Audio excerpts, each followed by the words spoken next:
Ella era solo una chica, tranquila con un lápiz, pero el sistema no lo importó. Lo que sucedió después acudió a la nación. Mirólo hasta el final. Why no olvides dar mi gusta, comparto y suscribir. La sala del tribunal estaba en silencio. No el tipo de silencio que trae calma, sino el tipo que oprime tu pecho asfixiando. On ese podía or el tic-tac del reloj, el tenue movimiento del papel, el crujido de la silla de cuero del juez. La luz del sol de la mañana ese calaba por las altas ventanas, proyectando largas barras de luz que se extendían por el suelo pulido como barrotes de una prisión. En el centro de todo estaba Elia Dawson, de 14 años, delgada, temblando de piel oscura. Sus manos estaban esposadas delante de su pesada botella de metal en sus muñecas. El mano naranja que lavaba ese tragaba su diminuta figura, las mangas colgando más ala de sus manos, las piernas arrastrando sobre sus zapatillas. Sus ojos estaban fijos en el suelo, inmóviles, sin parpadear, como si no levantar la vista. Tal vez esto no sería real. Junto a él estaba un hombre con un traje gris regado. Su defensor público no la miró, no le había dicho mucho, no le había preguntado nada que importara dichos de ella. En la última fila de bancos de madera estaba sentada su madre, Niña Dawson. Su espalda estaba rígida, sus manos apretadas con tanta fuerza, en su regazo que sus nudillos se habían puesto blancos. Sus ojos estaban rojos y hinchados por el llanto, ojos gravedades de bayo, de elos como moratons. Parecía que no había dormido en días porque no lo había hecho. El juez Roland Pierce no levantó la vista, sentenciando de inmediato. Revolvió una pila de papeles con lenta indiferencia como si leer los recibos del supermercado. Luego, con una exhalación aburrida, habló. En el caso del Estado de Georgia contra Elia Dawson, dijo rotundamente sin emoción, este tribunal declara culpable al acusado de todos los cargos. Las palabras golpearon el aire como balas, agudas y brutales. No hubo pausa en la explicación, en el jurado, en el momento para respirar. La sentencia es la siguiente. Cadena perpetua sin la posibilidad de libertad condicional. La sala no jadió, no reaccionó, pero nací. Ella exhaló como si la hubieran dejado sin aliento. No, gritó con voz ronca. Por favor, no hizo esto. Y es una niña, su señoría. Por favor. Intentó ponerse de pie, pero las piernas le fallaron. Se desplomó hacia adelante con un golpe sordo. Las manos rasparon el suelo de madera. Un celoso escapó de sus labios, fuerte, sin filtro, dolorido. Nadie se movió para ayudarla. En el alguacil, en el personal del tribunal, en siquiera el hombre que estaba junto a su hija. El juez no se inmutó, no la miró. Simplemente garabedió algo en un formulario y lo pasó al secretario. Elia no se movió, no habló. En sus manos, en esposada, aferraba un trozo de papel doblado, desgastado y manchado en los bordes. Era un bocito, un debullo al carboncillo de su madre lando en el sofá, la suave luz de una lámpara que proyectaba sombras suaves. Lo había debujado la noche anterior a su arresto. Ahora era erigado entre sus dedos temblorosos. El capataz dio un paso adelante. Vamos, Elia, no se resistió. No hizo en una sola pregunta. Mientras la arrastraban hacia la puerta lateral, giró la cabeza lentamente. Lo justo para ver su madre todavía en el suelo, extendiendo una mano. Su boca se movía como si estuviera rezando, jadeando, tal vez intentando respirar. La puerta se cerró tras Elia con un pesado clic metálico. La sala del tribunal de Elia se estaba preparando para el siguiente caso. Su nombre fue borrado antes de que el eco de los sollozos de su madre se desvaneciera. Pero Elia no siempre había sido la chica naranja. Antes de que el cuaderno de bocidos se manchara. Antes de que la sala del tribunal la despachara to do, había sido algo más. Solo una chica tranquila que debujaba. Ella y su madre vivían en el segundo piso de un edificio de ladrillo desgastado en Westmore Street. Un dormitorio, un sofá, una cocina con laminado descascarado. Su apartamento no era gran cosa, pero era su hogar, y eso siempre había sido suficiente. Ella no hablaba mucho en la escuela. No era ruidosa. No bailaba en los pasillos. O gritaba durante el almuerzo. A veces se sentaba sola. Y no taba cosas. Se fijaba en cuando los profesores tenían días malos. En cómo les hundían los hombres. Notaba cómo filtraba la luz por las altas ventanas de la escalera de la escuela a primera hora de la mañana. Notaba las gritas irregulares en la acera fuera de la biblioteca, la forma en que el viento doblaba las ramas de los árboles en el parque, y luego lo debujaba todo. En silencio, lavaba su cuaderno de bocidos a todas partes, a clase, al almuerzo, incluso a la tienda de la esquina. Sus páginas estaban llenas de rostros, compañeros de clase, desconocidos, gente esperando en las paradas de autobús. Otros estaban llenos de quietud. Un callejón detrás de su edificio. Su madre dormía con un libro en el regazo, una bicicleta rota puesta en una vala. No publicaba su trabajo en línea. No presumía, pero había un lugar donde se sentía vista. La biblioteca del condado, a 6 cuadras de su escuela, escondida entre una iglesia y una casa de pinos. Tenían un escáner viejo en la sección de genealogía. Zumbido cuando funcionaba, pero estaba limpio y era confiable. Ahí era donde había después de la escuela todos los días para escanear esos dibujos y guardarlos en una memoria USB adecuada. Sueño, la señorita Gloria, la bibliotecaria, siempre sonría al entrar. De vuelta al día, preguntaba con un cálido sentimiento. Algún día, las escuelas de arte no sabrán qué les pasó. Alía esencia timidamente, sin decir mucho más que gracias, señorita Gloria. Pero en su mente estaba construyendo algo más grande. Se preparaba para solicitar la beca para el futuro artístico, un programa nacional, una beca completa, un sueño. Había reunido su mejor trabajo, lo escaneó, lo etiquetó y lo colocó de do, en una carpeta con una portada de bújada a mano. Hogar. La noche que recibió una carta de recomendación de su profesor de inglés. No lo dijo a nadie. La dobló cuidadosamente. La deslizó dentro de su cuaderno de bocidos y camino a casa como si lavara oro. Y esa noche se detuvo en el mercado de Martínez. El señor Martínez ascendió desde detrás del mostrador, trabajando en algo grande. Beca, susurró. El sonrió, le cobró los artículos. Papas fritas, una barra de chocolate y un pequeño recipiente de fresas, las favoritas de su madre. Cuando llegó a casa, su madre estaba doblando la ropa frente al televisor. Alía le entregó las fresas. Na sonrió quinzeta perolina de calidez lo recordes por supuesto. Dijo Alía tomando su lápiz de bullo a su madre otra vez con el seno fruncido. Suaves líneas de luz bailando en sus mejillas el bocito no era para publicar, en I, siquiera para mostrar era para la carpeta de la beca, ese fue el último dibujos, que completo porque al día siguiente du cambio era jueves por la tarde el sol calentaba, el cielo despejado, Alía salió de la biblioteca a las 4:12 p.m. en Panocomo, siempre reviso sus. Archivo cerró la cremallera de su bolso, y empezó a caminar a casa se detuvo en Martínez Marketing que era el senior.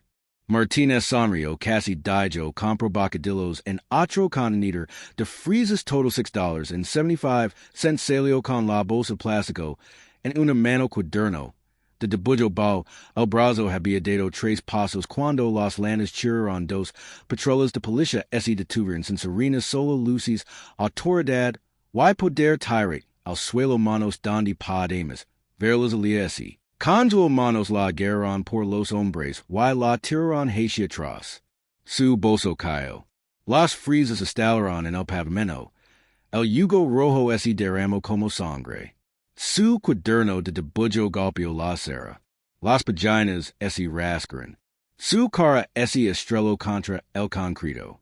La ciudad negra con capucha de mujer coincide con la descripción. Unofficial ladro. Alía abrió la boca.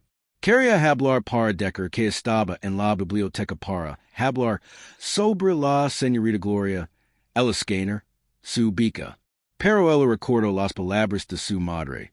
Si ese ditienen, no hables, no te muevas, mantan con vida. Así que no se movió. Yesia quieta, con la mejilla presionada contra el pavimento. El cuaderno de debujo ese abrió a su lado. Un retrato de su madre la miraba fijamente desde el papel roto. Nadia lo miró. Robo en la 47. GameStop. Dijo el policía más alto. El testigo dijo que el sospechoso corrió hacia el sur. Ella coincide. Nadia preguntó su nombre. Nadia revisó su identificación. El juicio. Nadia preguntó nada en absoluto. La obligaron a subir la parte trasera de la patrola. Cuando la puerta ese cerró de golpe, miró por la ventana. Su cuaderno de debujo yacía solo en el pajanas de la acera ondeando. El viento fue lo último que vio antes de que el coche se alejara. No había corrido, no había robado ni siquiera había hablado, pero nada. De eso importaba porque para ellos parecía el tipo de chica que encajaba. En el final que tenían en mente ahora ese final había comenzado la habitación a la que Leverna Lea no olía nada fue lo primero que notó, en I leja en I mojo en I sudor, solo nada como, sai, incluso el era en el centro, de detención juvenil del condado, de Fulton hubiera sido despejado, de identidad las paredes eran gris, las luces nunca se apagaban del, to do la cama era una losa de acero tornalada al suelo con un colchón delgado, que crujicada ves que ese movía no loro en I siquiera esa primera noche tampoco comió mucho la comida también era gris carne gris pan gris agua gris de do. Aquí parecía discolorido aplanado sin vida. Los guardias no lo habían menos que fuera para gritar las otras chicas no la miraban. A los ojos lía ese pliego sobre sí misma. Lo único que pidió fue un lápiz. Tardó una semana en conseguir uno. Cuando luego era pequeño y estaba mordido, un extremo y no tenía border, pero era suficiente lo uso para debujar en el interior de su funda de almohada. Líneas suaves, y descoloridas que nadie más podía ver. El juicio no había durado, en hay 10 minutos en jurado solo. Un juez, un fiscal y un abogado defensor, que no recordó su nombre hasta que ya estaban entrando en la habitación. El nombre de su abogado era Señor Lane, su traje estaba erigado, su corbata torcida, no se cenó cuando la conoció, no la ofreció. La mano solo hoyo un archivo y dijo, algo que quieres decir antes de que entremos. Alía abrió la boca con vacilación. Estaba en la biblioteca. La señorita Gloria me vio. Hey, imágenes de seguridad. El señor Lane asintió distraído. Veremos que podemos hacer. Entonces la puerta de la sala se abrió. Y era demasiado tarde. Dentro, todo estaba decadido. La fiscal, una mujer blanca de mirada aguda con un traje azul marino, ese puso de pie y presentó 3 peribas en menos de 3 minutos. Una imagen borrosa de una cámara de seguridad de GameStop, Tomada Durani el Robo. 2. Una juela dactylar partial encontrada, en un guante en la mochila de Alía. Un guante usado por artistas para evitar manchar sus dibujos. 3. Una sudadera con capucha que coincidia con la descripción del sospechoso. El señor Lane no dijo nada al principio. Cuando el juez esi lo pidió, esi puso de pie lentamente y esi aclaró la garganta. Mi client y es estudiante. No tiene antecedentes. Estaba en la biblioteca pública en el momento del presente robo. ¿Tiene algún testigo? Preguntó el juez en secure levanta la vista. No, su señoría. No hemos podido contactar con la bibliotecaria. Entonces Elia intentó hablar por primera y única vez. Por favor, pregunta a la señorita Gloria. Mi vio, yo no estaba allí. El fiscal le cortó la voz bruscamente. Esto no es un club de debate, señorita. No está aquí para testificar. El juez no pidió aclarations. No preguntó por Gloria. En I secure miró a Elia. Simplemente escribió algo. Y siguió adelante. En el estrado del secretario, Elena Vargas lo escribió to do. Había estado trabajando para el juez Pierce durante casi 5 años. Sabía cómo operaba rápido, frío y final. Pero algo en este caso le revolvió el estómago. Recuerdo haber visto una foto de una cámara de tráfico el día anterior. Fecha y hora. Desde fuera de la biblioteca a la hora exacta del robo. Recuerdo un informe sobre el malfuncionamiento de la cámara GameStop y definitivamente recuerdo una discrepancia de tamaño con el guante encontrado en la mochila de Elia. Era demasiado grande. Ahora todos esos archivos habían desaparecido, reemplazados por una carpeta delgada con menos páginas. Reviso el sistema dos veces y luego otra vez. Nada. No puedo hablar. No. Aquí todavía no, pero algo en su pecho había comenzado a arder en el estrado juez. Pierce se inclinó hacia adelante. El tribunal encuentra la evidencia suficiente para el juicio la fianza. Y es denegada. El gavel golpeó. Elia giró la cabeza para mirar su madre, pero el alguacil la estaba durando. Hacia la salida. No abrió la boca. Pero no salió ningún sonido y el juez en una sola vez miró a la chica que había acabado de condenar. No era justicia. En I siquiera era una audiencia, era una máquina. Elia no era más que otro nombre, otro caso, otro expediente pro César. Y olvidar para en 3 semanas el centro de atención los días ese confunden despierta. Come, luces encendidas, silencio. Come de nuevo, luces encendidas, luces nunca apagadas cada minuto, una repetición del anterior una noche.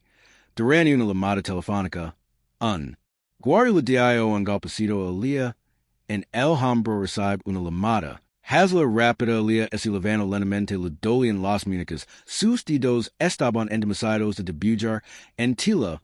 Y tras los de carton que sacó a escondidas de la lavandería solo había un número que sabía de memoria. Y no era el de su madre. Su madre no podía aceptar llamadas por cobrar. Y on pudiera. ¿Qué podía hacer? No. Había un número diferente a la llamada. Uno que se le había grabado en la memoria cuando tenía 8 años. Si alguna vez estás en peligro yo no estoy. Le había dicho su madre. Lámalo llama a tu padre. Elia nunca lo había usado en una sola vez. Pero ahora, sin nada, presionó los dígitos uno por uno. El teléfono sonó en Washington, D.C. Dentro de un edificio gubernamental bien iluminado, donde se celebraban conferencias de prensa diario. Luther Pryor, el fiscal general de los Estados Unidos, estaba de pie en un podio frente a un mar de cámaras. Estamos comprometidos, dijo, con los valores de la justicia, la imparcialidad y la equidad. Su teléfono vibró en su bolsillo. Lo ignoró. Vibró de nuevo. El mismo número desconocido. Algo lo hizo detenerse. Levantó una mano hacia la prensa. Disculpe. Se alejó hacia un pasillo lateral vacío y estro. Soy Luther Pryor. Dijo al teléfono. ¿Quién es? Hubo silencio. Luego un suspiro y luego una voz que no había escuchado en más de una década. Soy yo. Dijo en voz baja. ¿Su hija? Se congeló. Necesito ayuda. No hablo al principio, no porque no era solo lavos era to do, lo que había dejado atrás cada carta, sin abrir cada festividad perdida cada, excusa ahora la manlo de vuelta la vosta alia esi quebro digen, que rob una tienda digen, que lo hais pero no lo hais estaba, en la biblioteca no escucren ella, estaba lorando pero en teneba. No, hacerlami dirón cadena perpetua sin. Libertad conditional luter esse apoyo, en la perd el pasillo, de repente esse cincio frio, silencio demasiado silencio más. Tard esa noche, de vuelta en su oficina. Luther esse seno en la oscuridad con la corbata disabrocada, su chaqueta colgada. Sobre una silla frente a él brillando suavemente en la oscuridad estaba su portal, escribió Dawson. Caso Alia 1278, J.D. Condado. De Fulton los archivos S.E. Cargren lenamente línea por imagen, y lo que encontró le revolvió el estómago los metadatos de la grabación de la cámara de tráfico no coincidían, las sombras estaban apagadas, las matrículas eran demasiado claras. Falsas la huella del guante inicialmente marcada como inconclusa, y luego cambió mágicamente a coincidencia. Probable el laboratorio tenía una historia de conclusions revisadas el juez Pierce una historia de juicios acelerados para acusados menores de edad 90% de los sentencias negras casi siempre. Máximo objeciones ignoradas testigos bloqueados el nombre de Elia era solo él. Último pero ahora no era solo el nombre ahora era. Su hija, Luther Moreau Fijamani las Paginas de la misión de un padre esparsas por el suelo de su oficina gráficos memorandos en forms alterados el. Penso en cada discurso que había hecho sobre la justicia, y cada manera esas palabras ahora. Senchin como porque el sistema que había ayudado a construir había aplastado a su propia hija él. No, durmió esa noche no se fue a casa, y por la mañana, ya no era solo un. Fiscal era un padre con una misión, y el sistema estaba a punto de sentir. Esa diferencia empezó con un susurro no del tipo que si hoy el peso no del tipo que. Ese desvenís con el viento, sino del tipo que permanece el tipo que rasca bajotas. Costillas y así niega ser ignorado elia, si sento, en la fría lasa de su litera. El cuaderno de bocidos apretado contra su pecho no era, el río había sido pisoteado, dejado, en la calle como basura era improvisado, paginas de cuadernos desgastados, trazos de cartón, incluso sabanas de papel toallas podía encontrarlas lo suficientemente limpias, las había atado con hilos sacados de su mano, y en cordones apado a los. Guardias no les gustó su debullo dicen que la hacía destacar que ponía las otras chicas emocionales pero ella seguía haciéndolo de todos modos no porque la ayuda a escapar sino porque la ayudaba a recordar cada debullo era un rostro, una historia su compañera de celda Jasmine, que había entrado y salido de instituciones desde que tenía 10 años. Ahora permanecía en silencio la memoria de los días trenzendos y descenzandos el cabello alía la de bullo con las rodillas pegadas, al pecho el rostro medio oculto pero los ojos bien abiertos debajo del retrato alía escribió en letras pequeñas, ella suena con bailar bajo la lluvia pero el sistema no deja que así moj. Entonces estaba Tanisha, que no podía dormir sin terror. María, que extrañaba a su hermano pequeño más que a nada. Danny, que no dijo una palabra durante semanas, pero finalmente dijo gracias, cuando alía la de bullo riendo. Cada bocito ese converso en un documento, una protesta, una verdad. Y un día, durante la época del accidente, algo cambió. Jamal, un silencioso trabajador de mantenimiento, pasó junto a él con un Peter en la mano. No habló, pero al pesar, de joker algo cerca de su pai. Un pequeño paquete envuelto en servilitas. Dentro había 5 hojas de papel de artista real, de textura gruesa, del tipo que Elia no había dejado desde antes de su arresto. Las miró como si fueran a desaparecer. Cuando levantó la vista, Jamal así había ido. Pero en el papel comenzó a debutar con urgencia. Y no en voz baja, no con suavidad. Cada línea era audaz, voces intencionales atrapadas dentro del grafito. Under bullo mostraba una niña en la ventana de una prisión. La luz caía sobre sus manos, pero no sobre su rostro. Pai de foto, solo corre porque tenía miedo, no porque fuera culpable. Otro mostraba a una mujer mer dormida en un cater con los brazos envueltos. Alrededor de un libro de bolsillo. Título: Solía terrorir gospel mientras cocinaba. Todavía lo oigo cuando intento dormir. Alía medio los dibujos en un sobre manila en blanco. En el verso escribió solo una palabra. Voces. Espero a que volviera la voluntaria de alfabetización. La señorita Lavinia, una maestra jubilada de. Nos están viendo. Con ojos amables, y una bolsa de lona que siempre rebasaba, de planes de clase y libros de bolsillo.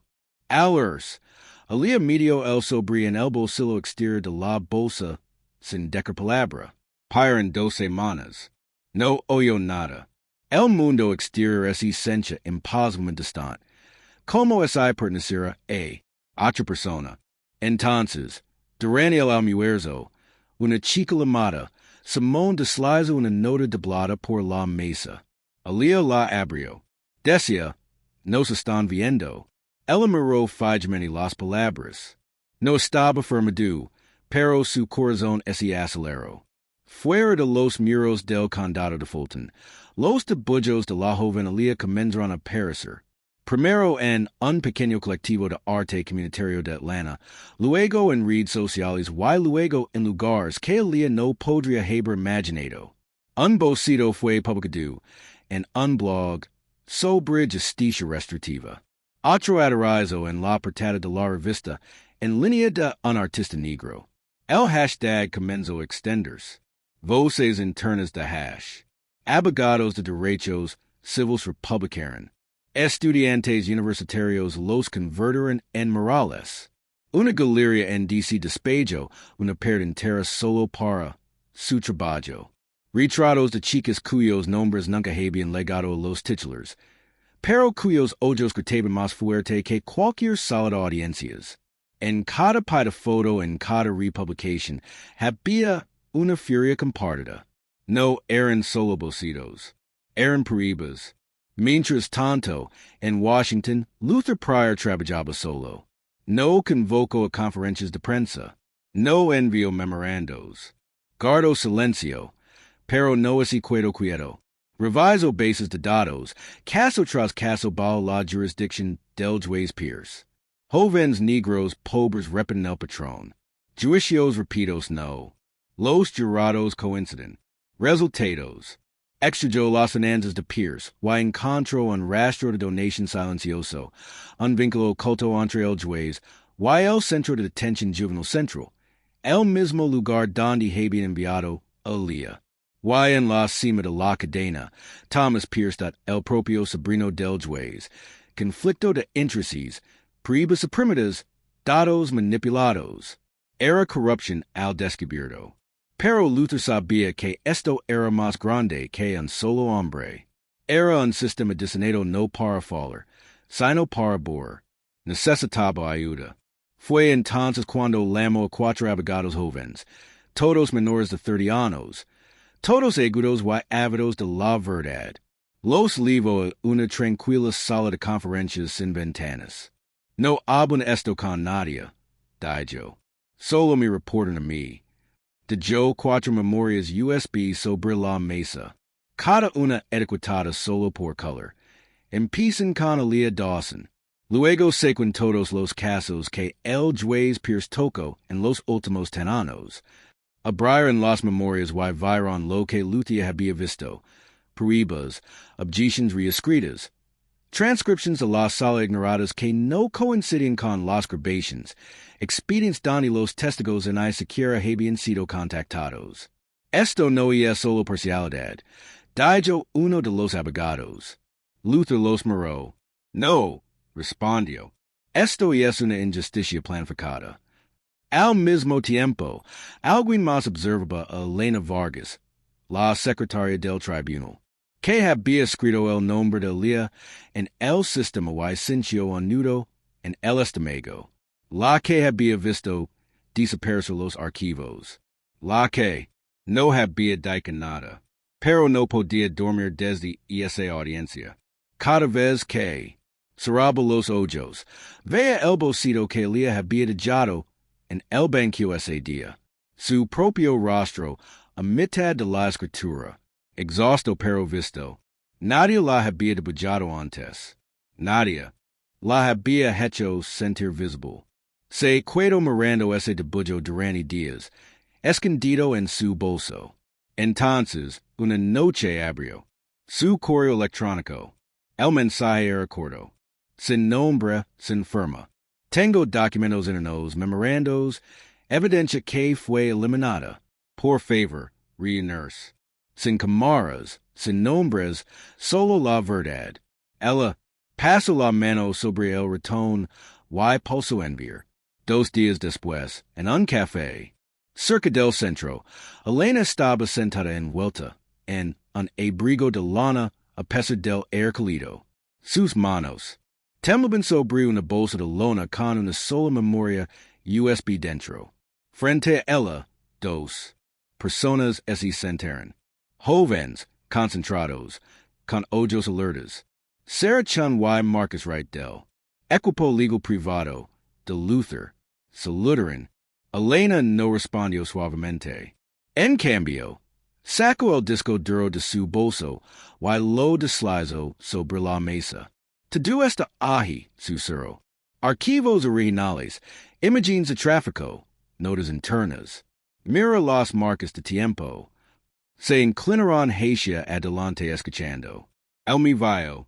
El juez retiró el caso del día antes de que fuera asignado sin revisión en la audiencia, lo movió directamente a su expediente perpetuo.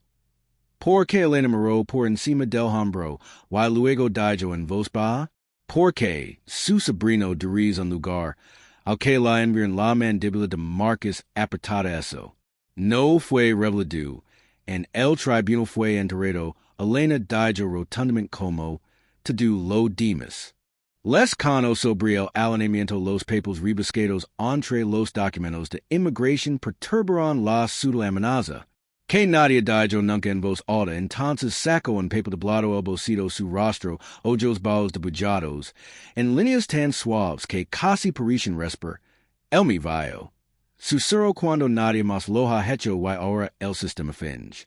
Como si no existiera su voz así, quebro no soy valiente, tengo miedo, pero si no hablo ahora la en como hamburrado, a tantos otros será ese inclino. Hacia adelante colocando una mano suavemente sobre la de Elena, ya no está sola. Están escuchando.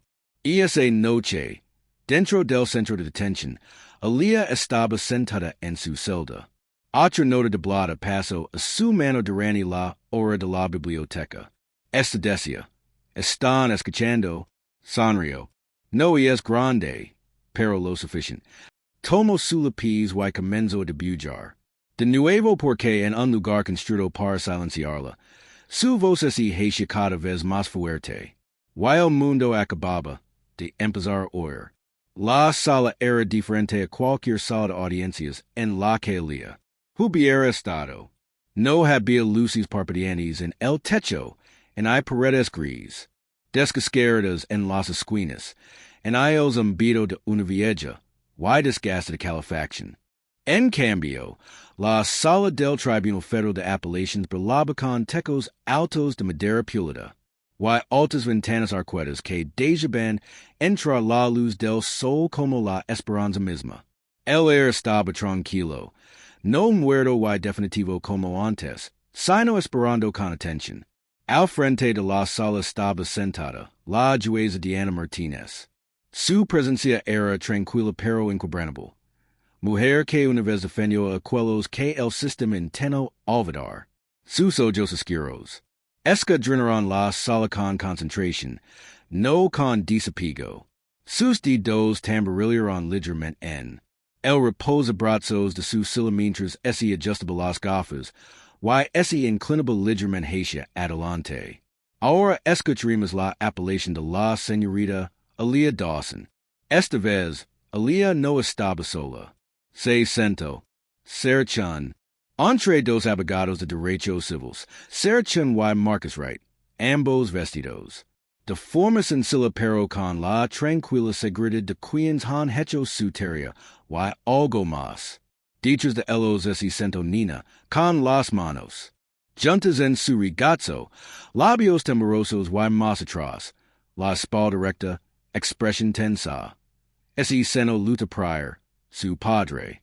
Él no había perdido una sola audiencia desde que comenzó la investigación.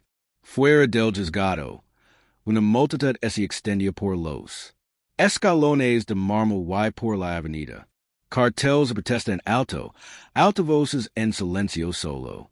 Por este momento, en una perjano al edificio, una enorme proyección mostraba juez. De bullos, cada bocito brillando a la luz del día como una verdad que nadie podía ignorar. Dentro, el juez Martínez. Hizo un gesto hacia los abogados. Praquita. Sarah S. puso de pie primero, voz firme. Su señoría. Presentemos pruebas nuevas y contundentes que demuestran no solo la inocencia de la señorita Dawson, sino también un patrón de mala conducta sistémica que afectó directamente el resultado de su juicio original. Expuso las pruebas de Marcus Pierce con calma y claridad. Manipulación de metadatos en las imágenes de vigilancia de GameStop. Informes originales de laboratorio que marcaron la huella del guante como no concluyente. Alterados posteriormente para que coincidieran probablemente. Imágenes de seguridad del exterior de la biblioteca, que sitúan a Aaliyah Ali en el momento del robo. Conflicto de intereses entre el juez Roland Pierce y el director del Centro de Detención Juvenil Central, su sobrino Thomas Pierce.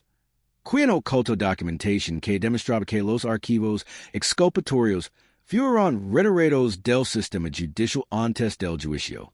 Marcus intervino a continuación. Esto no fue un error, su señoría.